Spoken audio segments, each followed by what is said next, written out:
యేసుక్రీస్తు నామంలో మీ అందరికి శుభాభివందనాలు తెలియజేసుకుంటా ఉన్నాను దేవుని బిడ్డలారా. మరి దేవుని యొక్క రహస్యాలు ఎవరికి తెలుస్తాయనే మాటను మీకు తెలియజేయాలని నేను ఆశపడతా ఉన్నాను దేవుని బిడ్డలారా. మరి దేవుని యొక్క రహస్యాలు దేవాది దేవునివి, ఆయన రహస్యాలు, ఆయన సీక్రెట్లు మనకు తెలియాలి అనంటే ప్రభు వారు సెలవిస్తా ఉన్నారు.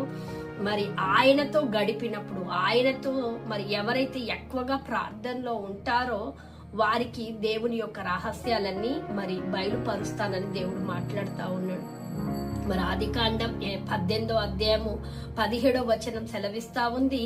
మరి సొదొమ పట్ల మరి చేయబోయే కార్యాన్ని అబ్రహాముకు నేను తెలియకుండా నేను దాచేదనని రాయబడింది దేవుని బిడ్డలారా. నేను చేయబోయేది ఏదైనా అబ్రహాముకు చెప్పకుండా, అబ్రహాముకు దాయకుండా నేను చెయ్యలేను అంటా ఉన్నాడు. అందుకే హెబ్రీ గ్రంథకర్త అంటా ఉన్నాడు, అబ్రహాము దేవునికి స్నేహితుడు ఆయనని రాయబడింది. అంటే మరి ఎవరైతే ప్రార్థన చేస్తారో వారు ఎక్కువగా దేవునికి స్నేహితులుగా ఉండబోతారు. స్నేహితులకి దేవుడు తన యొక్క సీక్రెట్లను బయలుపరుస్తాడని ప్రభు పేరట తెలియజేస్తూ, మరి ఇంకెందుకు ఆలస్యం, నువ్వు స్నేహితుడిగా ఉండాలని దేవుడు ఆశపడతా ఉన్నాడు.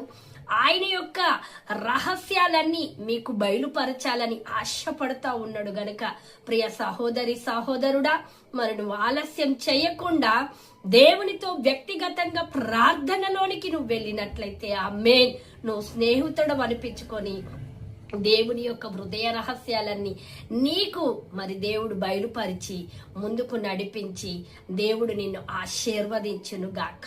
ఆమేన్. God bless you. దేవుడి మాటను దీవించి ఆశీర్వదించును గాక. ఆమేన్.